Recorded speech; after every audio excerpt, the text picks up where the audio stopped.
بسم اللہ الرحمن الرحیم، صلو علی الحبیب صلی اللہ تعالی علی محمد۔ قوم عاد پر اللہ کا عذاب کس سبب سے ہوا، آج اس کے متعلق ہم سنیں گے۔ قوم عاد کا ایک وفد جب مکہ مکرمہ کے لیے روانہ ہوتا ہے تو اس کے متعلق بھی سنیں گے۔ قوم عاد کا عرصہ دراز تک دعوت حق ملنے کے باوجود ایمان نہ لائے، یعنی ان کو دعوت انبیاء علیہ السلام، حضرت ہود علیہ السلام ان کو دعوت حق دیتے لیکن یہ لوگ قبول نہ کرتے، کفر و معاصی پر جمی رہی یہ قوم۔ تو اللہ تعالیٰ نے ان کے علاقوں میں بارش روک دی، جس سے یہ لوگ قحط میں مبتلا ہو گئے۔ مصیبت کی اس گھڑی میں حضرت ہود علیہ السلام نے انہیں پھر سمجھایا اور توبہ، استغفار اور ایمان لانے کی صورت میں قحط سے نجات کی بشارت دی، لیکن قوم تو ہم نہ مانے پر ہی قائم رہی۔ ترمذی شریف کی حدیث پاک میں ہے کہ حضرت حارث بن یزید رضی اللہ تعالیٰ عنہ نے حضور نبی کریم صلی اللہ علیہ وسلم سے قوم عاد کے وفد کا واقعہ بیان کرتے ہوئے عرض کی، جب قوم عاد میں قحط سالی نمودار ہوئی تو انہوں نے کیل نامی ایک شخص کو بطور قاصد بیت اللہ شریف دعا کرنے کے لیے بھیجا۔ یہ مکہ مکرمہ کے قریب بکر بن معاویہ کے ہاں ٹھہرا۔ بکر نے اسے شراب پلائی اور اس کی دو باندیوں نے کیل کے سامنے گانا گایا۔ پھر کیل مہرا کے پہاڑوں کی طرف نکلا اور وہاں جا کر دعا کی، اے اللہ، میں کسی بیمار کی دوا یا کسی قیدی کے فدیے کے لیے نہیں آیا، بس تو اپنے بندے اور اس کی قوم کو بارش کا وہ پانی پلا دے جو اسے پلایا کرتا تھا، اور اس کے ساتھ بکر بن معاویہ کو بھی پلا دے۔ کیل نے اپنی دعا میں بکر بن معاویہ کو شراب پلانے کا شکریہ ادا کرنے کے لیے شامل کیا تھا۔ کچھ ہی دیر میں اس کے سر پر چند بادل نمودار ہوئے اور اس سے کہا گیا کہ ان میں سے کوئی ایک بادل چن لو۔ کیل نے ایک سخت سیاہ بادل چن لیا تو اس سے کہا گیا، تو جلی ہوئی راکھ لے لے جو قوم عاد میں سے کسی کو بھی نہ چھوڑے۔ اس کے بعد اللہ تعالیٰ نے دو سیاہ بادل قوم عاد کی وادیوں کی جانب چلا دیا، جسے دیکھ کر وہ لوگ خوش ہوئے اور کہنے لگے کہ یہ برسنے والا بادل ہے۔ حضرت ہود علیہ السلام نے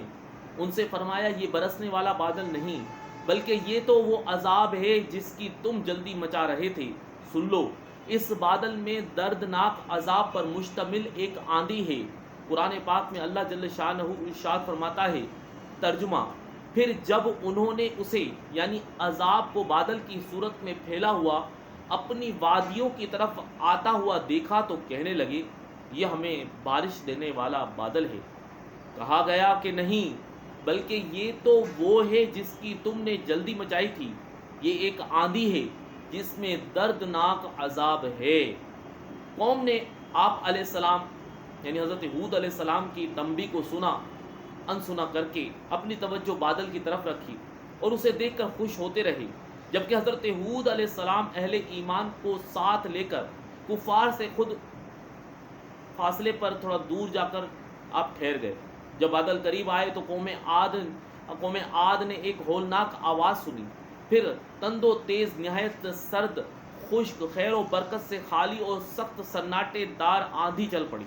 جس کی شدت کا یہ حال تھا کہ لوگوں کو زمین سے یوں اکھیڑ دیتی گویا وہ اکھڑی ہوئی کھجوروں کے سوکھے تنے ہوں، پھر انہیں سر کے بل زمین پر اس طرح دے مارتی کہ سر پاش ہو جاتے۔ اس ہولناک طوفان کی لپیٹ میں جو چیز آتی وہ تباہی و بربادی کا عبرتناک نشان بن کر رہ جاتی۔ یہ آندھی 7 راتیں اور 8 دن لگاتار چلتی رہی، اور جب ختم ہوئی تو قوم عاد کے خالی مکان ہی نظر آ رہے تھے۔ تمام کفار نیست و نابود ہو کر فنا کے گھاٹ اتر چکے تھے۔ قرآن کریم میں اس ہولناک عذاب کا حال ان الفاظ میں بیان کیا گیا، چنانچہ اللہ عز و جل ارشاد فرماتا ہے، تو سچی چنگھاڑ نے انہیں پکڑ لیا تو ہم نے انہیں سوکھی گھاس کوڑا بنا دیا، تو ظالم لوگوں کے لیے دوری ہو۔ ایک اور مقام پر رب تعالیٰ ارشاد فرماتا ہے، بے شک ہم نے ان پر ایسے دن میں ایک سخت آندھی بھیجی جس کی نحوست ان پر ہمیشہ کے لیے رہی۔ وہ آندھی لوگوں کو یوں اکھیڑ مارتی تھی گویا وہ اکھڑی ہوئی کھجوروں کے سوکھے تنے ہوں۔ ایک اور مقام پر رب تعالیٰ ارشاد فرماتا ہے،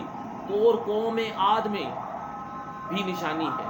جب ہم نے ان پر خشک آندھی بھیجی وہ جس چیز پر گزرتی تھی اسے گلی ہوئی چیز کی طرح چھوڑتی۔ ایک اور مقام پر رب تعالیٰ ارشاد فرماتا ہے اور عاد کے لوگ تو وہ نہایت سخت گرجتی آندھی سے ہلاک کیے گئے، اللہ نے وہ آندھی ان پر لگاتار 7 راتیں اور 8 دن پوری قوت کے ساتھ مسلط کر دی، تو تم ان لوگوں کو ان دنوں اور راتوں میں یوں پچھاڑے ہوئے دیکھتے گویا وہ گری ہوئی کھجوروں کے سوکھے تنے ہوں۔ اور مزید اللہ عز و جل ارشاد فرماتا ہے تو ہم نے ان پر ان کے منحوس دنوں میں ایک تیز آندھی بھیجی تاکہ دنیا کی زندگی میں ہم انہیں رسوائی کا عذاب چکھائیں، اور بے شک آخرت کا عذاب زیادہ رسوا کن ہے اور ان کی مدد نہ ہوگی۔ ایک اور مقام پر اللہ عز و جل ارشاد فرماتا ہے یہ اپنے رب کے حکم سے ہر چیز کو تباہ کر دیتی ہے، تو صبح کو ان کی ایسی حالت تھی کہ ان کے خالی مکان ہی نظر آ رہے تھے۔ تنبیہ: اوپر آیات میں منحوس دنوں کا ذکر ہوا، اس حوالے سے یاد رہے کہ کوئی دن یا مہینہ ذاتی طور پر اور ہمیشہ کے لیے منحوس نہیں ہوتا، البتہ جس وقت دن یا مہینے میں کوئی گناہ کیا جائے یا اس میں گناہ گاروں پر اللہ کا عذاب نازل ہو تو وہ وقت گناہ اور عذاب کے اعتبار سے گناہ گار کے حق میں منحوس ہے۔ اللہ تعالیٰ نے حضرت ہود علیہ السلام اور اہل ایمان کو اپنی رحمت سے اس ہولناک عذاب سے محفوظ رکھا، اور جیسے اللہ تعالیٰ نے مسلمانوں کو دنیا کے عذاب سے بچایا، ایسے ہی اپنی رحمت اور نبی صلی اللہ علیہ وسلم کی غلامی کے صدقے آخرت کے سخت عذاب سے بھی محفوظ رکھے گا۔ اللہ عز و جل ارشاد فرماتا ہے ہم نے اسے اور اس کے ساتھیوں کو اپنی رحمت کے ساتھ نجات دی، اور جو ہماری آیتیں جھٹلاتے تھے ان کی جڑ کاٹ دی، اور وہ ایمان والے نہ تھے۔ ایک اور مقام پر اللہ عز و جل ارشاد فرماتا ہے اور جب ہمارا حکم آ گیا تو اپنی رحمت کے ساتھ ہود اور اس کے ساتھ والے مسلمانوں کو بچا لیا اور انہیں سخت عذاب سے نجات دی۔ اس آیات سے معلوم ہوتا ہے کہ ایمان اور نیک اعمال نجات کا ذریعہ اور سبب ہے، لیکن در حقیقت نجات صرف اللہ تعالیٰ کی رحمت سے ملتی ہے، کیونکہ ایمان و اعمال صالح کی توفیق بھی اللہ عز و جل کی رحمت سے ہوتی ہے، نیز نجات کا سبب حقیقی رحمت الہی ہی ہے۔ قوم عاد کا ہولناک انجام اپنے اندر نصیحت و عبرت کے بے شمار درس لیے ہوئے ہے کہ جب اس قوم کی اکثریت اللہ عز و جل کی نافرمانی پر تل گئی اور کسی بھی قسم کی وعظ و تذکیر قبول کرنے سے انکار کر دیا، بلکہ سمجھانے والوں کا مذاق اڑانے اور خدائی احکام کو جھٹلانے کو اپنا وتیرہ بنا لیا، تو اللہ عز و جل کا عذاب ایسا کوڑا برسا کہ جس نے ان کا نام و نشان مٹا کے رکھ دیا۔ اللہ تعالیٰ نے اس واقعے کو اور اس سے عبرت حاصل کرنے کو قرآن پاک میں کئی جگہ بہت صراحت کے ساتھ بیان فرمایا۔ چنانچہ اللہ عز و جل ارشاد فرماتا ہے اور یہ عاد ہیں جنہوں نے اپنے رب کی آیتوں کا انکار کیا اور اس کے رسولوں کی نافرمانی کی اور ہر بڑے سرکش ہٹ دھرم کے کہنے پر چلے، اور اس دنیا میں اور قیامت کے دن ان کے پیچھے لعنت لگا دی گئی۔ سن لو، بے شک عاد نے اپنے رب کے ساتھ کفر کیا۔ سن لو، ہود کی قوم عاد کے لیے دوری ہے۔ ایک اور ارشاد ہوتا ہے تو انہوں نے اسے جھٹلایا تو ہم نے انہیں ہلاک کر دیا، بے شک اس میں ضرور نشانی ہے اور ان میں اکثر مسلمان نہ تھے۔ قوم عاد کا انجام بیان کرنے کے بعد سورہ قمر میں اللہ عز و جل فرماتا ہے تو کیا تم ان میں کسی کو بچا ہوا دیکھتے ہو؟ پھر ایک اور مقام پر سورہ حاقہ میں اللہ عز و جل ارشاد فرماتا ہے تو میرا عذاب اور میرا ڈرانا کیسا ہوا، اور مزید ارشاد فرمایا اور یہ کہ اسی نے پہلی عاد کو ہلاک فرمایا اور سمود کو تو اس نے کسی کو باقی نہ چھوڑا، اور ان سے پہلے نوح کی قوم کو ہلاک کیا، بے شک وہ ان دوسروں سے بھی زیادہ ظالم اور سرکش تھے، اور اس نے الٹنے والی بستیوں کو نیچے گرایا، پھر ان بستیوں کو اس نے ڈھانپ لیا۔ جس نے ڈھانپ لیا تو اے بندے تو اپنے رب کی کون کون سی نعمتوں میں شک کرے گا۔ ارشاد باری تعالیٰ ہے کیا تم نے نہ دیکھا کہ تمہارے رب نے عاد کے ساتھ کیا کیا؟ ارم کے لوگ ستونوں جیسے قد والے کہ ان جیسا شہروں میں پیدا نہ ہوا، اور سمود کے ساتھ جنہوں نے وادی میں پتھر کی چٹانیں کاٹیں، اور فرعون کے ساتھ جو میخوں والا تھا جنہوں نے شہروں میں سرکشی کی، پھر ان میں بہت فساد پھیلایا، تو ان پر تمہارے رب نے عذاب کا کوڑا برسایا، بے شک تمہارا رب یقیناً دیکھ رہا ہے۔ کفار کی ہلاکت کے بعد حضرت ہود علیہ السلام اہل ایمان کو ساتھ لے کر مکہ مکرمہ تشریف لائے اور آخر عمر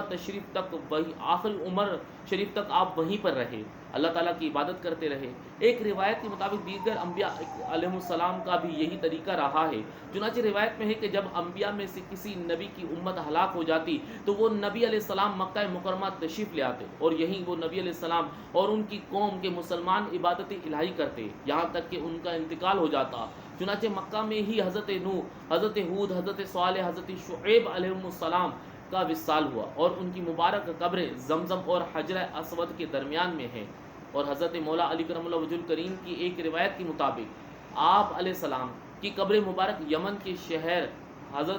حضر موت میں واقع ہے۔ یہاں عبرت و نصیحت کے لیے قوم عاد کے ان کے مذموم افعال کی ایک فہرست ملاحظہ ہو جن کی بنا پر قوم عذاب الہی کی شکار ہوئی۔ نمبر 1 کفر کرنا، نمبر 2 بتوں کی پوجا کرنا، نمبر 3 کفر و شرک اور گناہوں میں اپنے آبا و اجداد کی پیروی کرنا، نمبر 4 گناہوں پر اصرار، نمبر 5 توبہ استغفار سے انکار، نمبر 6 سرکش و نافرمان لوگوں کو اپنا پیشوا ماننا، نمبر 7 اللہ تعالیٰ کے نبی اور مسلمانوں کو اذیت دینا، نمبر 8 ان کی تحقیر کرنا اور انہیں برا بھلا کہنا، نمبر 9 خدا کی قدرت کے مقابلے میں اپنی طاقت و قوت پر مغرور ہونا، نمبر 10 لوگوں پر ظلم و ستم کرنا، نمبر 11 بڑی بے دردی کے ساتھ لوگوں کی گرفت کرنا، نمبر 12 راہ گیروں کو ستانا، نمبر 13 لمبی لمبی امیدیں رکھنا، نمبر 14 نعمتوں کی ناشکری کرنا وغیرہ سب شامل ہے۔ اسی طرح کئی احادیث مبارکہ بھی اس قوم کے حوالے سے موجود ہیں۔ آئیے یہاں پر حضرت ہود علیہ السلام اور ان کی قوم میں عاد کا تذکرہ ان 5 احادیث سے سنتے ہیں۔ حضرت عبداللہ بن عباس رضی اللہ تعالی عنہما سے روایت ہے کہ نبی پاک صلی اللہ علیہ وسلم نے فرمایا کہ اللہ تعالیٰ ہم پر اور عاد کے ہم قوم حضرت ہود علیہ السلام پر رحم فرمائے۔ اور حضرت ابی بن کعب رضی اللہ تعالیٰ عنہ فرماتے ہیں کہ نبی پاک صلی اللہ علیہ وسلم جب انبیاء کرام علیہ السلام کا تذکرہ فرماتے تو اپنے آپ سے ابتدا کرتے اور فرماتے اللہ تعالیٰ کی ہم پر رحمت ہو اور حضرت ہود علیہ السلام اور حضرت صالح علیہ السلام پر رحمت ہو۔ حضرت عبداللہ بن عباس رضی اللہ تعالیٰ عنہ سے روایت ہے کہ نبی پاک صلی اللہ علیہ وسلم نے ارشاد فرمایا سبا کے ذریعے میری مدد کی گئی اور دبور ہوا کے ذریعے قوم عاد کو ہلاک کیا گیا۔ سبا وہ ہوا ہے جو مشرق سے مغرب کی طرف چلے اور اس کے ذریعے حضور صلی اللہ علیہ وسلم کی مدد غزوہ خندق کے موقع پر کی گئی، جبکہ دبور وہ ہوا ہے جو مغرب سے مشرق کی طرف جائے۔ ام المومنین حضرت عائشہ صدیقہ رضی اللہ تعالیٰ عنہ فرماتی ہیں کہ جب آپ صلی اللہ علیہ وسلم بادل یا آندھی کو دیکھتے تو چہرہ مبارکہ پر خوف کے آثار دکھائی دیتے۔ آپ رضی اللہ تعالیٰ عنہ نے عرض کی یا رسول اللہ صلی اللہ علیہ وسلم لوگ بادل کو دیکھ کر خوش ہوتے ہیں کہ اس میں بارش ہوگی، جبکہ میں نے آپ صلی اللہ علیہ وسلم کو دیکھا کہ بادل کو دیکھ کر چہرہ مبارکہ پر ناپسندگی کے آثار نظر آتے ہیں۔ ارشاد فرمایا اے عائشہ میں اس بات سے بے خوف نہیں ہوں کہ اس بادل میں عذاب ہو۔ ایک قوم کو آندھی کا عذاب دیا گیا اور ایک قوم نے عذاب کو دیکھ کر کہا تھا یہ ہمیں بارش دینے والا بادل ہے۔ دوسری حدیث پاک میں کہ جب تیز ہوا چلتی تو نبی پاک صلی اللہ علیہ وسلم عرض کرتے یا اللہ میں تجھ سے ہوا کی خیر اور جو اس ہوا میں ہے اس کی خیر اور جس چیز کے ساتھ یہ ہوا بھیجی گئی ہے اس کی خیر مانگتا ہوں، اور ہوا کے شر اور جو اس میں ہے اس کے شر، اور جس چیز کے ساتھ ہوا بھیجی گئی اس کے شر سے تیری پناہ مانگتا ہوں۔ حضرت عائشہ رضی اللہ تعالیٰ عنہ فرماتی ہیں اور جب آسمان پر بادل گرجتے تو آپ صلی اللہ علیہ وسلم کا رنگ بدل جاتا اور مضطرب ہو کر کبھی باہر جاتے کبھی اندر آتے، کبھی سامنے آتے کبھی پیچھے جاتے۔ جب بارش ہو جاتی تو آپ صلی اللہ علیہ وسلم کا خوف دور ہو جاتا۔ حضرت عائشہ صدیقہ رضی اللہ تعالی عنہا کو جب پتہ چلا تو حضور علیہ الصلوۃ والسلام سے پوچھا، ارشاد فرمایا اے عائشہ مجھے یہ خوف ہوتا ہے کہ کہیں ایسا نہ ہو جائے جس طرح قوم عاد کے ساتھ ہوا کہ انہوں نے آسمان کے کنارے میں پھیلے ہوئے بادل کو اپنی وادیوں کی طرف آتے ہوئے دیکھ کر کہا یہ ہمیں بارش دینے والا بادل ہے، لیکن اس سے بارش کی بجائے عذاب نازل ہوا۔ یہاں ایک سوال پیدا ہوتا ہے کہ نبی پاک صلی اللہ علیہ وسلم کے ساتھ تو وعدہ تھا کہ آپ کے ہوتے ہوئے عذاب نہیں آئے گا، نیز نبی پر تو عذاب آ ہی نہیں سکتا، تو پھر بادل دیکھ کر آپ صلی اللہ علیہ وسلم اس قدر بے چین اور خوفزدہ کیوں ہوتے تھے؟ اس کا جواب یہ ہے کہ حضور نبی کریم صلی اللہ علیہ وسلم کی یہ بے چینی اور خوف وعدہ الہی پر عدم اطمینان کی بنا پر ہرگز نہ تھی، بلکہ اللہ تعالیٰ کے جلال کی عظمت اور غلبہ خشیت و خوف کے سبب تھی۔ تو اللہ عز و جل سے دعا ہے اللہ پاک ہمیں بھی عمل صالح کرتے ہوئے اپنی زندگیوں کو بسر کرنے کی توفیق عطا فرمائے، اور ہمیں یہ بھی توفیق عطا فرمائے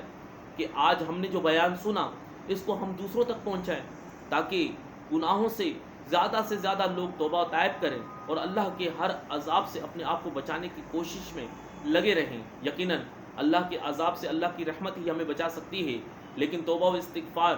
گناہوں سے توبہ کرنا، نادم و شرمندہ ہونا، نیکیوں پر استقامت پا لینا، یہ سب اسباب ہیں اچھائی کی طرف آنے، اللہ کی رحمت پانے کی۔ تو ہمیں چاہیے کہ ہم وہ اعمال کریں جس کے ذریعے اللہ عز و جل کی رحمت کا ہم پر نزول ہو۔ تو اللہ عز و جل ہم سب کو عمل کی توفیق عطا فرمائے، آمین، بجاہ نبی الامین صلی اللہ تعالی علی محمد۔